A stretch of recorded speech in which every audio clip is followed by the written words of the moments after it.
Bonjour et bienvenue. Aujourd'hui, j'ai décidé de vous parler de la configuration de base qu'il est nécessaire d'avoir pour faire de la MAO. Alors, qu'est-ce que la MAO? Il s'agit de la musique assistée par ordinateur. Alors, je considère que vous avez déjà tous des ordinateurs et que c'est peut-être même par ce biais-là que vous êtes en train de visionner cette vidéo, mais sachez en préambule qu'il a fallu attendre 97-98 pour voir les premiers ordinateurs munis de connectiques suffisamment rapides en fait, qui permettent de faire transiter suffisamment de signal en fait pour pouvoir transformer nos systèmes, nos stations audio numériques en véritables chefs d'orchestre. Puisque ces connectiques USB 2 ou Firewire pour ne pas les citer étaient les premiers à gérer ce multicanal. Autrefois c'était une véritable galère, on ne pouvait enregistrer avec l'USB 1 qu'un signal, que deux pistes en même temps en fait. Donc voilà, c'était assez compliqué. Il n'y avait pas tous les home studios qu'il y a désormais aujourd'hui. Et voilà, vous l'aurez compris, aujourd'hui j'ai décidé de vous parler des cartes son, des interfaces audio, pour interface audio numérique, qui sont les interfaces qui vont faire la communication en fait, entre votre système et le disque dur, puisque désormais en MAO, on enregistre en direct to disque, donc direct sur le disque dur de nos ordinateurs. Donc bien sûr, désormais, il y a des connectiques qui sont encore plus rapides, qui permettent d'enregistrer encore plus de pistes en même temps. Mais voilà, je ne veux pas vous encombrer d'informations. Sachez que voilà, on va parler de cartes son, d'interface audio, et qu'il en existe une dizaine, voire une centaine sur le marché, et que c'est assez difficile de faire son choix. Alors moi j'ai eu l'occasion de donner des cours à des amateurs comme à des professionnels, et en effet c'est la question qui revient le plus fréquemment, c'est quel matériel acquérir. Donc aujourd'hui je vais essayer de vous expliquer calmement et le plus simplement possible quelles sont les caractéristiques d'une interface audio, et ainsi vous serez plus à même de définir quels sont vos besoins. Alors, avant de se lancer vraiment dans la pratique, j'aimerais vous faire un peu de théorie et vous parler de l'importance d'avoir de bons convertisseurs à l'intérieur de votre interface audio. Puisque lorsqu'on fait de la musique, il va se passer continuellement deux types de conversions. Une conversion d'abord analogique numérique, par exemple pour enregistrer un son, lorsque je vais enregistrer un chanteur, en passant à travers le micro, il va y avoir un signal qui sera analogique, donc qui va rentrer à l'intérieur de notre ordinateur par le biais de nos séquenceurs. Et les séquenceurs, en fonction justement des réglages qu'on a fait, ça va restituer ce signal donc dans un système informatique, un système binaire avec des 0 et des 1. Par contre, lorsque l'on veut écouter le son, donc on va pousser ce petit potard donc, de sortie de volume, ça c'est le général. Lorsqu'on veut écouter sur nos enceintes, eh ben, il va y avoir un deuxième type de conversion qui sera d'ordre numérique analogique, donc pour restituer ce signal jusqu'à nos oreilles. Donc je vais poursuivre un peu les explications pour vous donner quelques notions d'acoustique générale, très très simple, et vous dire qu'est-ce qu'un son. Alors un son, qu'est-ce que c'est? C'est une petite perturbation mécanique donc, qui va se propager dans un milieu naturel. Sachant que pour entendre un son, il faut forcément qu'il y ait de la matière, que ce soit de l'air, de l'eau.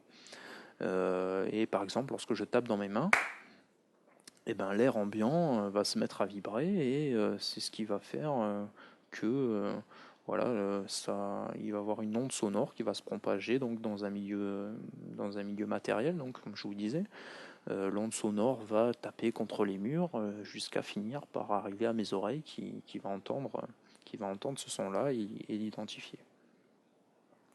Donc voilà, par exemple, si j'avais placé un micro à l'intérieur de mon interface audio, voilà ce qui serait passé. Voilà, le son, la perturbation va passer donc à travers la matière, va passer à travers la membrane du microphone. Ici, c'est un microphone, c'est un schéma d'un microphone dynamique.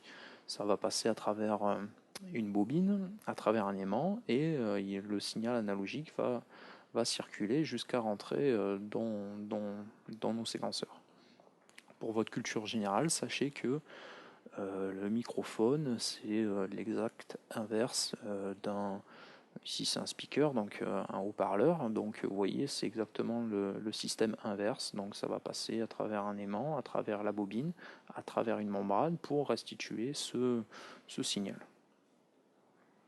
Donc je retourne sur mon interface audio et désormais je vais vous parler donc des convertisseurs qui se définissent à travers deux caractéristiques qui sont la quantification, donc sous forme, c'est plutôt une forme dynamique qui est exprimée en résolution, donc sous forme de bits, et la fréquence d'échantillonnage. Alors pour ça, je vais faire appel à mon petit schéma. Voilà, et voici une onde sinusoïdale. Qu'est-ce qu'une onde sinusoïdale? C'est la vibration la plus simple. Elle est composée d'une succession d'allers-retours, compression et dépression, qui est régulier de part et d'autre, d'une même position mesurée en temps. Vous voyez, ici c'est temps, ici c'est la tension. Donc c'est le son le plus pur qu'on peut retrouver. C'est un son qui est périodique et le mouvement il se répète de manière identique à travers le temps. Donc comme je vous disais, d'abord ça sera le pas de quantification, donc mesurable en bits. Donc c'est le nombre de fois que l'amplitude de son va être codée en fait. C'est-à-dire que lorsque vous avez une résolution de 8 bits, sachez que c'est des multiples de 2, donc c'est 2 puissance 8, donc 2 fois 2 fois 2 fois 2 fois 2 fois 2 fois 2 fois 2, et donc ça donne 256 valeurs ici. Donc si on augmente cette résolution-là, qu'on passe en 16 bits, donc ça va augmenter encore ces valeurs, on va arriver en 16 bits à 65 000 valeurs, donc quelque chose de beaucoup plus précis, donc beaucoup plus de dynamique, une meilleure résolution. Ensuite, vous aurez la fréquence d'échantillonnage. Donc la fréquence d'échantillonnage, c'est le nombre de hertz en fait qui va s'effectuer par seconde. C'est-à-dire que 44,1 kHz, ça équivaut à 4400 Hz. Donc nos séquenceurs vont diviser notre onde sinusoïdale 4400 000 fois, donc quelque chose d'assez précis. Et par exemple 48 000 Hz, c'est encore beaucoup plus précis. Ainsi de suite, 96 000, voilà, on aura quelque chose de beaucoup plus précis.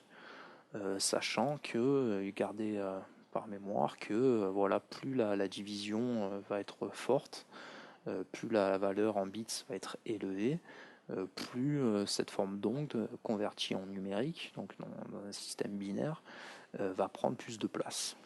Donc là on voit 4400 kHz, voilà, en 8 bits, ça va demander, dans un échantillon mono, ça va demander 2,6 mégaoctets, en stéréo 5,3, mais lorsqu'on augmente cette valeur, qu'on passe en 16 bits, ça sera 5,3 mégaoctets, etc.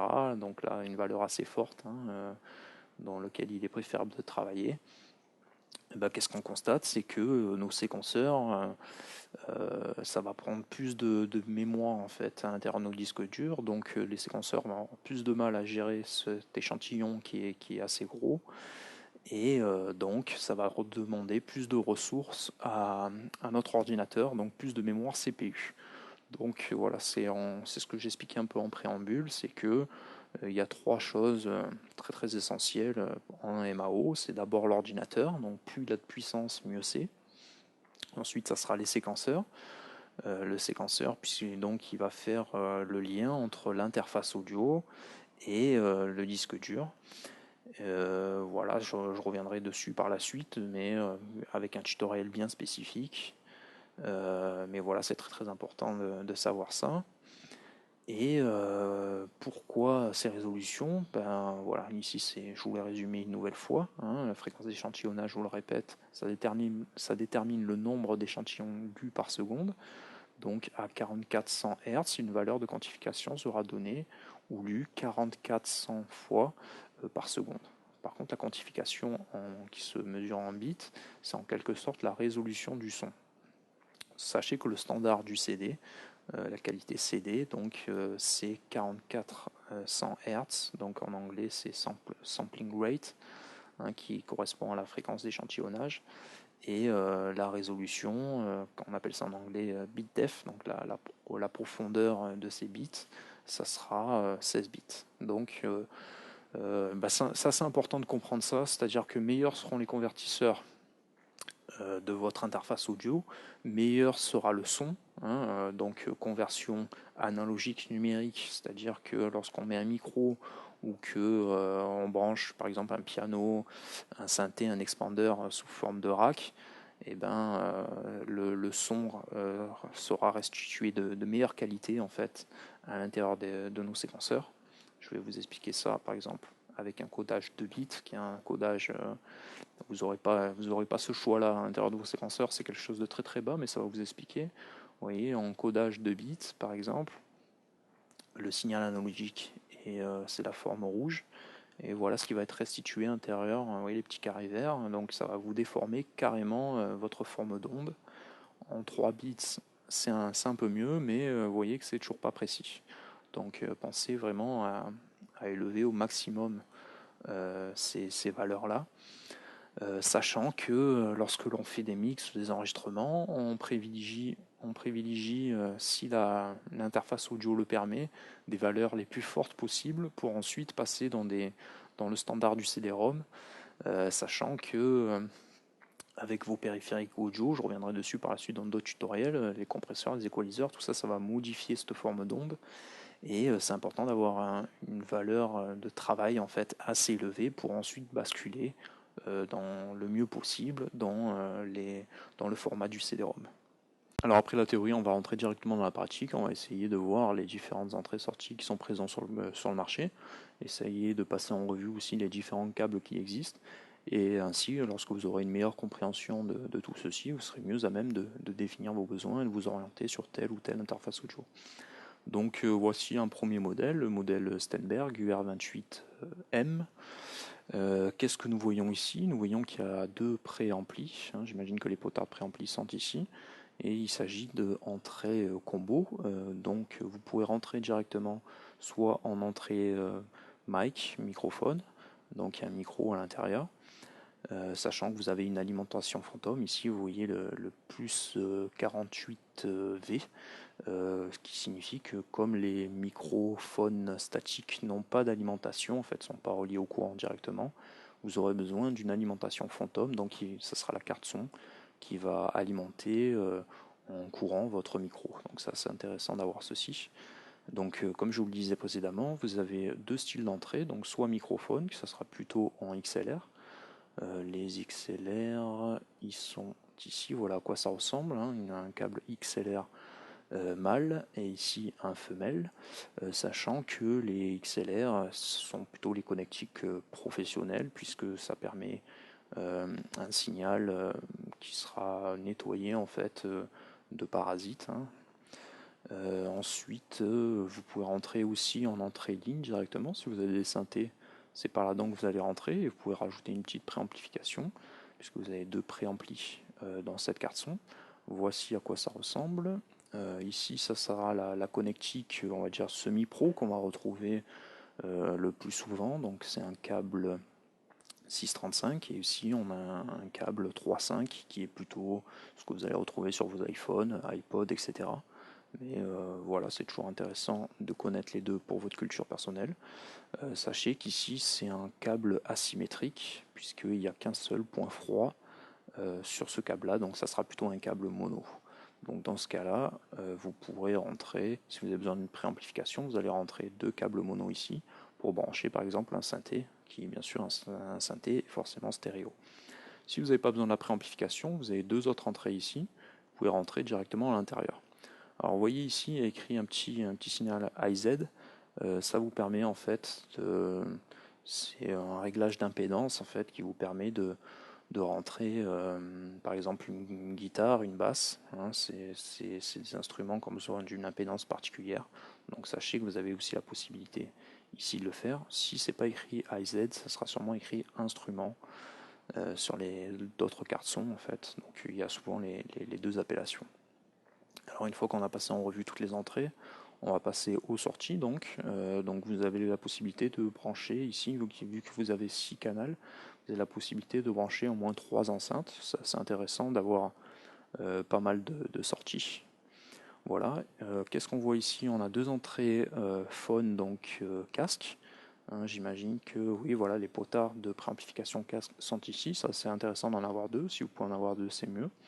Ensuite, ici, on a les entrées-sorties SPDIF, donc qui sont des entrées-sorties numériques, sachant que si vous rentrez un signal numérique à l'intérieur de votre interface audio, il y aura pas les convertisseurs n'auront pas rentré en ligne de compte, il n'y aura pas de conversion en fait, puisque ça sera un signal numérique qui va rentrer à l'intérieur enfin, tout du moins, vu qu'il n'y aura pas d'analogique, ça va rester en numérique, donc là, il n'y aura pas de conversion. Ensuite, là, il y a une connectique USB 2 donc, qui va permettre de brancher votre interface audio directement avec votre ordinateur. Sachez qu'il y a plusieurs vitesses, donc il y a différents câbles, différentes connectiques. Si vous n'avez pas le choix, c'est en USB. De temps en temps, on a le choix entre USB et FireWire. Ça, c'est répandu. Sachant que le FireWire 400 permet de faire transiter un peu plus d'informations que l'USB. Ensuite, vous avez le FireWire 800 qui ressemble à un petit carré, qui permet de transiter encore un peu plus d'informations. Et désormais, là, il y a quelques temps, l'année dernière, Apple a sorti la connectique Thunderbolt qui permet de faire transiter énormément d'informations. Elle n'est pas encore répandue sur le marché, mais elle est apparue sur quelques interfaces audio, notamment la carte Apollo qui propose une carte additionnelle que vous pouvez brancher dans votre interface Universal Studio pour pouvoir brancher éventuellement donc votre interface avec les derniers Mac Pro qui eux sont équipés quasiment uniquement en Thunderbolt. Ici vous avez une alimentation donc pour le courant. Et puis voilà ce qui se passe, tout ce qui est en face arrière. Si on regarde ce qui se passe un peu en face avant, qu'est-ce qu'on remarque? On peut remarquer ici le choix easy, donc l'enclenchement, donc ce que je vous disais pour les basses impédances. Et ici une alimentation fantôme qui est marquée plus 48V.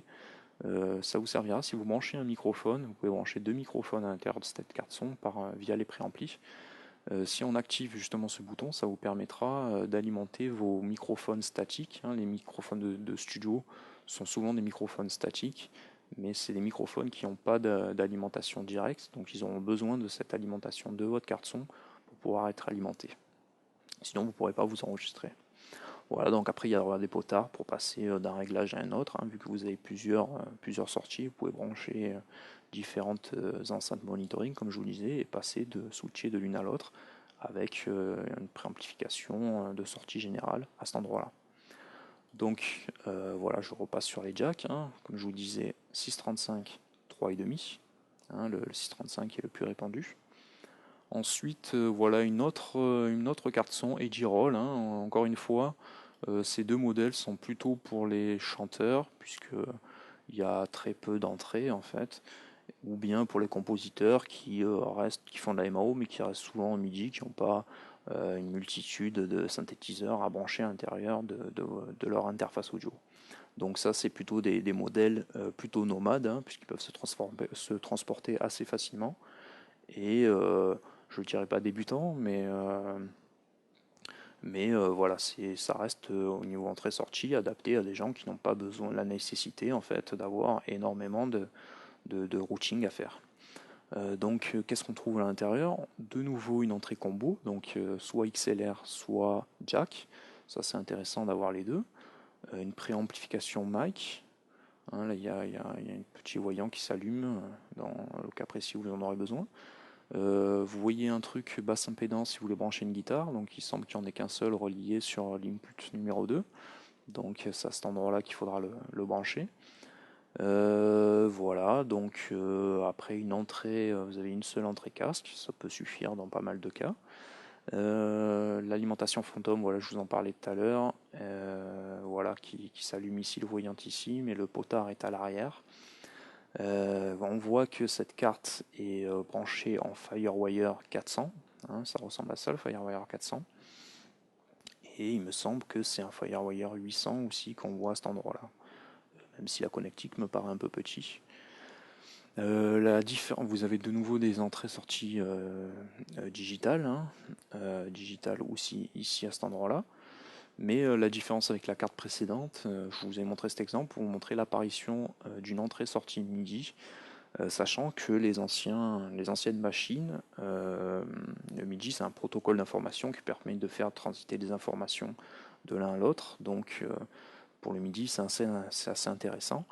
Désormais, vu que l'USB 1 et l'USB 2 donc a pris le pas sur les câbles MIDI, sur les entrées MIDI, entrée-sortie MIDI, il se peut que vous n'ayez pas besoin de ceci. Si vous avez du matériel très récent, il suffira de se brancher en USB à votre ordinateur pour pouvoir faire transiter les informations.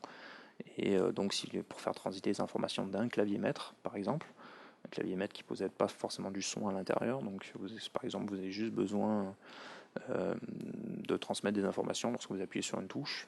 Il y aura, par exemple, ça va dire que j'ai appuyé sur une touche avec telle vélocité. La vélocité, c'est la puissance sur laquelle on appuie sur la touche.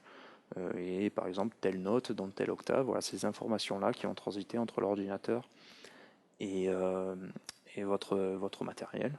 Donc, si vous avez du matériel un peu ancien avec des prises MIDI, essayez de prendre une interface audio qui possède des entrées-sorties MIDI. Voilà, c'est intéressant d'avoir ceci dans sa carte son. Alors voilà à quoi ressemble un câble MIDI, c'est des câbles tout simples avec 7 points à l'intérieur. Ensuite on va passer à une carte M-Audio qui elle aussi est assez simple. Vous voyez deux entrées à l'intérieur, soit microphone, soit ligne. De nouveau des entrées combo. Vous avez 4 canaux pour les sorties, donc vous pouvez brancher deux enceintes. Ou bien si vous avez des compresseurs, tout ça analogique, vous aurez besoin de deux entrées et de deux sorties. Je reviendrai là-dessus dans d'autres tutoriels. Là, vous avez une entrée-sortie SPDIF, donc une entrée-sortie numérique, encore une fois, comme je vous le disais, qui n'a pas besoin de conversion. Pour vous décrire un peu tout ce qu'il existe en entrée-sortie numérique, parce que c'est souvent quelque chose qui est assez flou pour les gens, il existe la connectique SPDIF, donc système coaxial, donc ça va être une connectique RCA, c'est le cas ici. Sinon, il peut exister également des entrées-sorties optiques. Dans ce cas-là, vous aurez un connecteur de fibre optique. Voilà à quoi ça ressemble, une entrée fibre optique. C'est pas le cas dans cette carte son. Sinon, vous aurez quelque chose de l'ordre qui va s'appeler AES et BU, donc quelque chose de plus robuste, qui est moins sensible au bruit. Si je dois vous en montrer.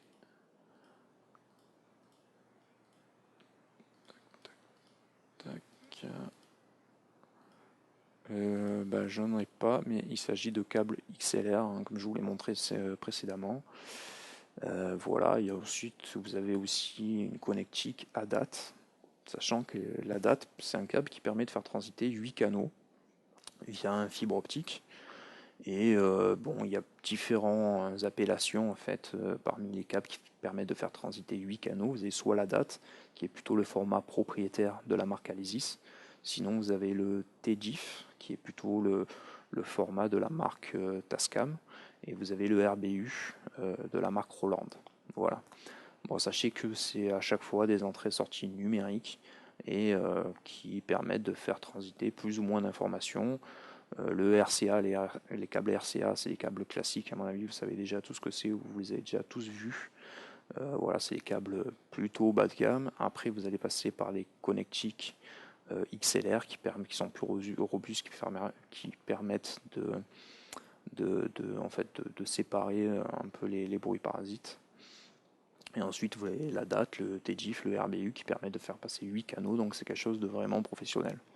Ensuite, on retrouve une connectique USB et une entrée-sortie MIDI. Voilà, donc ça c'est assez classique et c'est assez intéressant. Comme petite carte son, ça peut suffire à pas mal de monde. Ne restez pas focalisé donc sur l'USB, l'USB 2, Firewire, Firewire 800, Thunderbolt en pensant que certains câbles ne vont pas faire transiter assez d'informations. Les constructeurs ont désormais réussi à optimiser l'USB 2 au maximum, donc désormais on a quelque chose de vraiment raisonnable avec ces câbles-là. Je reviens une fois sur l'XLR, donc comme je vous disais, vraiment la connectique qui est supérieure au jack, qui permet vous l'aurez compris, de supprimer les bruits. Ensuite, une carte RME, ça c'est une très bonne marque qui fait vraiment du matériel de très bonne qualité. On a vraiment des convertisseurs très intéressants à l'intérieur. Donc voilà, vous l'aurez compris, hein, un on-off ici, une alimentation classique, un USB, une connectique pour communiquer avec votre ordinateur, pour que l'ordinateur reconnaisse votre carte son. Une entrée-sortie MIDI, là il n'y en a qu'une seule, bon ça peut suffire. Là il s'agit du word clock en fait, c'est une connectique où vous pouvez brancher des câbles BNC comme ça à l'intérieur pour relier votre carte son à une horloge externe en fait. Une horloge externe en fait c'est un matériel plutôt haut de gamme en fait qui va entre guillemets stabiliser un peu votre fréquence d'échantillonnage. Voilà, je vous ai déjà expliqué ça précédemment. C'est du matériel qui coûte assez cher et qui permet vraiment de stabiliser votre truc. Donc vous aurez vraiment, ça va améliorer encore une fois le rôle du convertisseur dans votre système. Voilà, bon comme je vous l'expliquais tout à l'heure, c'est soit instrument, soit comment est-ce qu'on appelait ça déjà, soit IZ, hein, c'est la même chose. Donc là, vous pouvez rentrer soit des instruments, soit une entrée ligne. Et ici, vous avez deux combos avec deux systèmes d'alimentation Phantom 48V. Et là, vous avez des marqueurs de clip si jamais vous rentrez votre signal ou votre micro avec trop de préamplification. Vous allez dépasser le seuil permis en numérique qui est le 0 dB. Ben, ça va clipper en rouge, donc il va falloir baisser un peu votre préamplification. Voilà, donc là vous avez différents. Ça, c'est une carte plutôt adaptée à des gens qui n'ont pas besoin d'énormément d'entrées sorties, bien que vous voyez, vous le retrouvez 6 sorties et 1, 2, 1, 2, 3, 4, 5, 6 au minimum, 6 entrées symétriques. Donc ça, comme je vous disais, c'était le câble optique, hein, plutôt pour le SPDIF. Là, nous avons encore une nouvelle carte son, de nouveau la marque Steinberg. Hein, voilà, c'est la même marque ici. Mais vous avez un peu plus d'entrées-sorties. Vous avez des connectiques à date, là vous en avez deux entrées et deux sorties, et avec du word clock ici, toujours en USB 2. Alors ça c'est bien foutu. Voilà, pour vous parler vraiment des entrées jack, les deux entrées jack que vous allez retrouver soit quelque chose de symétrique, hein, les entrées symétriques, donc en anglais ça se dit balanced, ou bien unbalanced, qui est les entrées asymétriques. Donc la différence c'est que dans le symétrique, vous avez le point de masse ici, vous avez le point froid qui est là, et le point chaud qui est sur la pointe, contrairement au câble asymétrique qui ne possède qu'un seul point froid. Donc retenez que les câbles symétriques balance permettent de faire transiter un câble stéréo plutôt, tandis que les câbles asymétriques, unbalance, permettent uniquement de faire transiter un signal mono. Voilà, donc ça c'était la connectique BNC donc pour le word clock, je reviens encore une fois dessus. De nouveau une carte son, cette fois Motu, qui est aussi également une très très bonne marque. Je pense que voilà, là vous avez des entrées-sorties optiques, voilà, ces câbles-là, vous voyez. Je pense que vous commencez à avoir vos repères dessus, une alimentation qui est beaucoup plus costaud. Voilà, vous allez revenir là ce que je vous disais, donc entrée-sortie numérique, mais c'est au-dessus du SPDIF, donc c'est l'AES EBU, donc ça permet de faire communiquer deux machines en numérique, mais cette fois avec un câble XLR, donc qui est plus robuste et qui permet de limiter le bruit de fond. Et ici, vous allez retrouvé des connectiques assez professionnelles, puisque voilà, vous voyez que les sorties sont toutes en XLR, donc ça c'est très très bien, vous l'aurez compris. Et ici des entrées combo, donc vous aurez le choix entre soit du jack, soit du XLR. Ça dépendra de votre budget. Sachant que je ne vous l'ai pas dit précédemment, mais meilleur est le câble, meilleur sera le signal hein, qui rentrera à l'intérieur de votre séquenceur. Donc ne lésinez vraiment pas sur le câblage.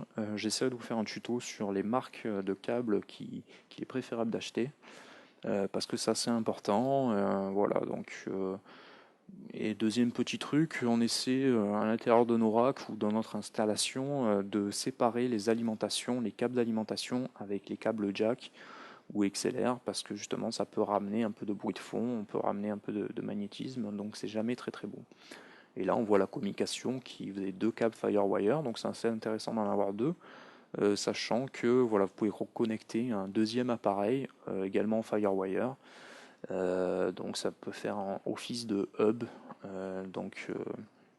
d'un câblage en série, donc vous pouvez économiser une petite entrée Firewire 400 de votre ordinateur. Vous allez en libérer quelque chose pour brancher quelque chose dedans. Ensuite, on a ce petit modèle d'Akai, hein. On revient à un modèle un peu plus petit, qui est assez sympa, puisque ça rappelle, il y a un vumètre, hein, qui ça rappelle un peu le côté analogique. Donc voilà, hein, maintenant vous comprenez exactement de quoi il s'agit. Vous voyez, basse impédance, ici vous ont écrit guitare pour que ce soit beaucoup plus simple. Une alimentation phantom, on-off. En haut, vous avez soit du mic, soit du ligne, donc quelque chose qui nécessite une préamplification. Deux entrées casque, hein, il me semble, ou peut-être qu'une seule. Voilà, et là le master, donc le son de vos enceintes que vous pouvez passer soit en mono, soit en stéréo. Donc ça c'est plutôt pas mal.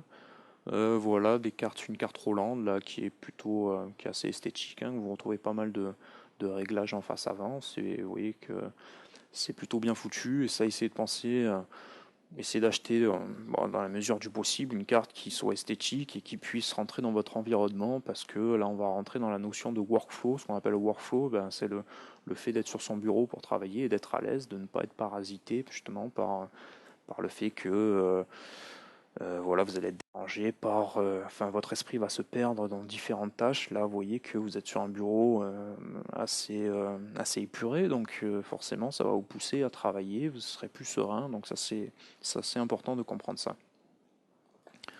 Et là, voilà, vous avez encore une carte assez haut de gamme, hein, une Motu. Donc vous voyez, fréquence d'échantillonnage assez haute. Là, on est en 192K. Hein, je ne vais pas revenir dessus. Et je vous ai montré cette image-là parce que justement, c'est une carte à l'intérieur où il y a un système de DSP. Alors, qu'est-ce que le système DSP? Ça va être des microprocesseurs qui vont être à l'intérieur de votre interface audio et qui va prendre en charge les calculs de vos plugins. Alors, souvent, ces cartes sont vendues avec des plugins qui sont de plus ou moins bonne qualité. Mais sachez que voilà, vous allez pouvoir utiliser ces plugins. Ça sera la carte son, l'interface audio qui va prendre en charge tous les calculs et non pas l'ordinateur. Donc ça va soulager un peu votre ordinateur. Alors sachez que si vous faites plutôt du mixage et que vous avez l'envie d'aller assez loin dans cette discipline-là, vous allez mettre quasiment au moins 3 effets sur chaque piste, hein. Donc 2 EQ, un de nettoyage, un compresseur et encore un EQ plutôt pour embellir. Donc vous allez beaucoup surcharger vos pistes et quand on mixe, on arrive souvent à des pistes, enfin à des sessions qui ont entre 50 et 80 ou 100 pistes, hein. Donc en mettant pas mal de plugins de traitement, on arrive souvent à faire passer l'ordinateur dans le rouge. Donc sachez que c'est toujours intéressant. Essayez de vous renseigner, hein. Il y a des marques comme moi, ma carte son c'est une Metric Low, c'est une carte son qui était autrefois connue vraiment par la qualité de ses plugins et qui a des systèmes de DSP, donc qui est muni avec une licence de DSP et donc quelques plugins qui sont de très bonne qualité. Donc voilà, par exemple, j'essaierai de vous renseigner sur quelques marques voilà, qui sont assez réputées dans ce domaine-là, mais sachez que voilà, c'est assez intéressant d'avoir ce genre de système à l'intérieur de sa carte son. Donc j'ai fait un peu le tour de quelques cartes son, donc pour vous expliquer. Donc ça, plutôt des cartes je dirais pas bas de gamme, mais même si c'est des cartes d'entrée au niveau budget qui sont assez bas, qui sont accessibles. La différence entre ce genre de carte son et plutôt pas celle-ci, mais plutôt ce genre de carte son là, ça sera vraiment les entrées-sorties. Parce que là, vous voyez que vous avez 8 entrées. Je ne sais pas s'il y a 8 préamplis, je pense que oui, sûrement, puisqu'on voit les petits potards. Mais voilà, vous avez 8 préamplis, tandis que cette petite carte son là, elle va posséder qu'un seul préampli, voire deux.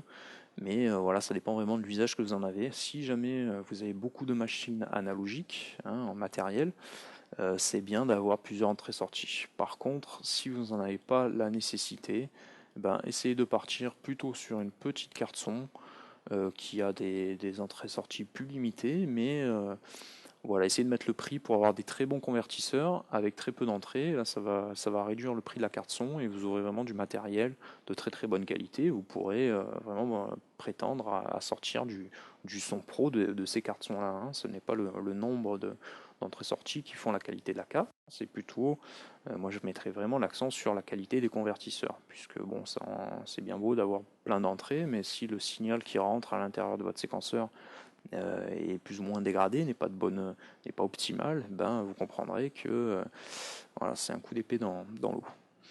Donc voilà, je pense que je vais plus ou moins clôturer ce tutoriel. Avant ça, oui, il y a certaines cartes son qui sont munies avec des versions limitées de séquenceurs. Par exemple, je pense à quelques cartes où il y a Cubase SX, qui est la version, la plus petite version du logiciel Cubase. Il y a d'autres cartes qui ont des partenariats avec Ableton, avec la version Lite, Ableton Lite. Bon, si vous avez la possibilité d'avoir justement un petit séquenceur, si vous n'avez pas de séquenceur, vous avez la possibilité de l'avoir avec votre interface audio, c'est toujours intéressant, mais sachez que, voilà, encore une fois, c'est des versions assez limitées. Vous allez être limité donc dans le nombre de pistes que vous allez pouvoir traiter à l'intérieur de votre séquenceur. Bon, après, toujours pareil, hein, ça dépend de l'usage que vous en avez. Et voilà, pareil, le nombre de bibliothèques de sons présents dans ces logiciels-là est un peu moridé. Donc c'est toujours intéressant d'avoir ces logiciels offerts, hein, mais bon, vous focalisez pas là-dessus. Essayez de vous focaliser vraiment sur le nombre d'entrées-sorties dont vous avez besoin et essayez de regarder, maintenant que vous savez à quoi correspond chaque câblage, essayez de regarder le câblage qui est sur ces cartes son et ça va vraiment définir la qualité de la carte son. Voilà, donc dans un premier temps, définissez votre nombre d'entrées-sorties, histoire de pouvoir connecter tout le matériel que vous avez déjà à l'intérieur. Éventuellement, essayez d'avoir une entrée-sortie de plus si vous désirez par la suite, si vous avez le projet d'acheter un synthé en plus, enfin un matériel analogique en plus. Mais une fois que vous avez défini votre nombre d'entrées-sorties, regardez le câblage. Si le câblage est de bonne qualité et que les convertisseurs sont de bonne qualité aussi, ça essayez de regarder la réputation de la marque. Je vais vous faire un tutoriel euh, pour chaque budget avec différentes cartes son. Donc d'abord les cartes bas de gamme, enfin je dirais pas bas de gamme, mais d'entrée de gamme. Ensuite des gammes un peu plus confirmées. Et ensuite des cartes vraiment très haut de gamme, vraiment qualité studio. Voilà, ça va clôturer ce petit tuto sur les interfaces audio. J'espère que vous y voyez un peu plus clair. Si vous avez des questions, que vous pensez que j'ai oublié quelques détails, n'hésitez pas à le rajouter en commentaire.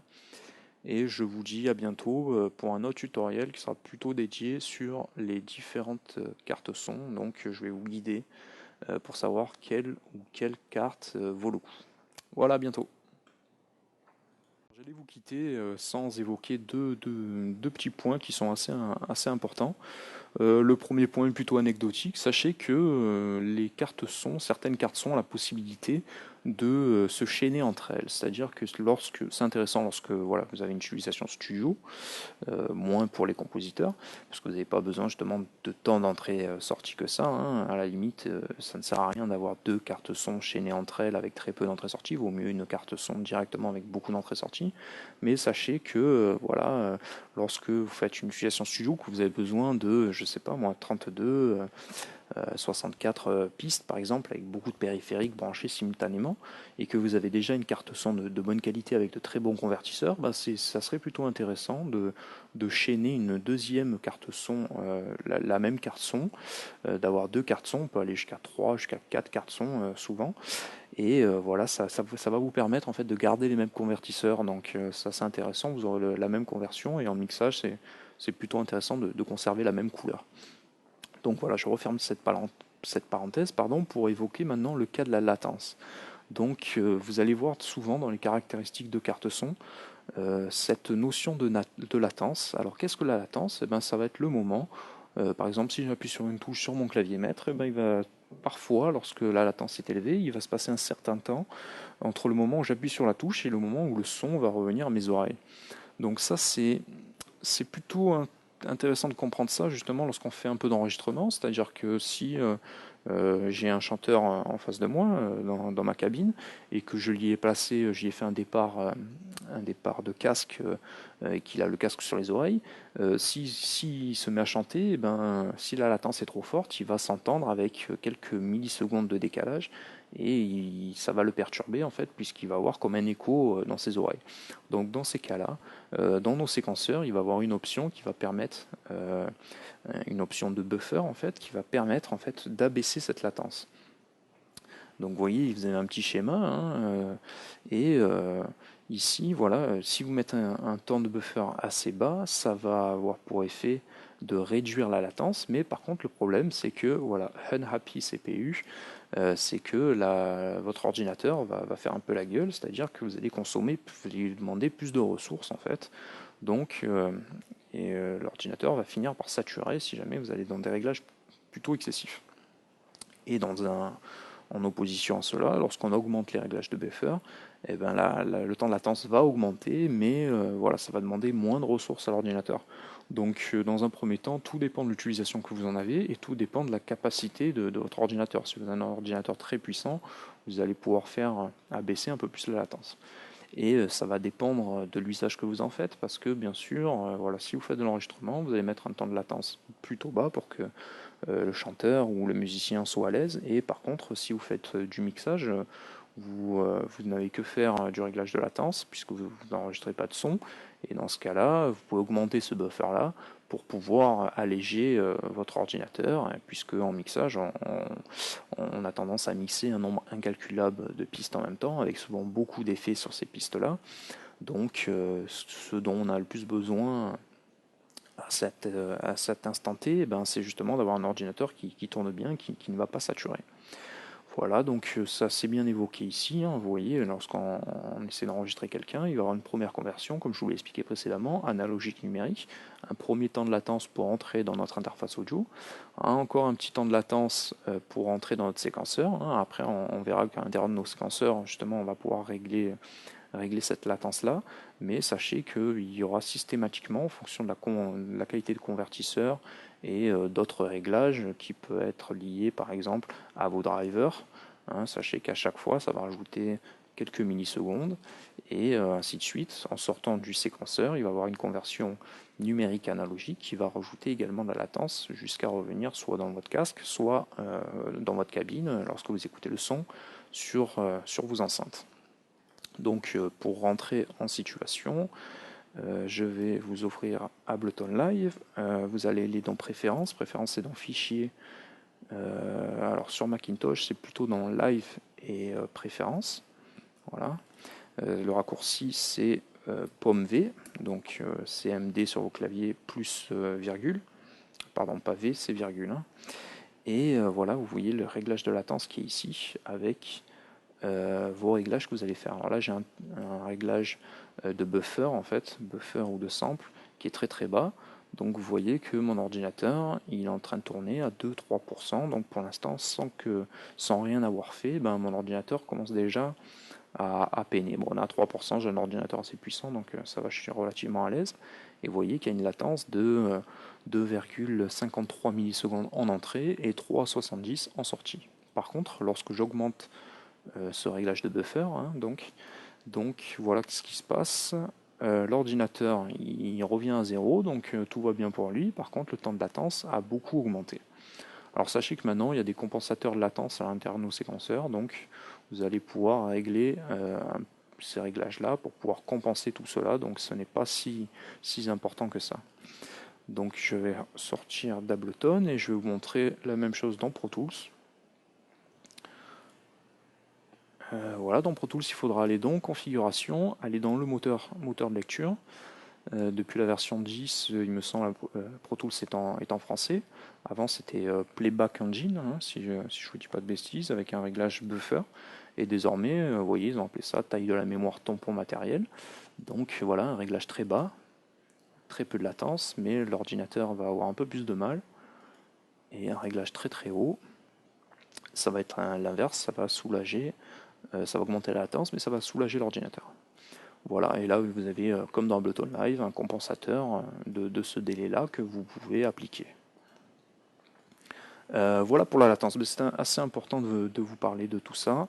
Et je pense qu'aujourd'hui, maintenant, on a fait le tour un peu de la question. Voilà, vous y voyez un peu plus clair. Allez, à bientôt.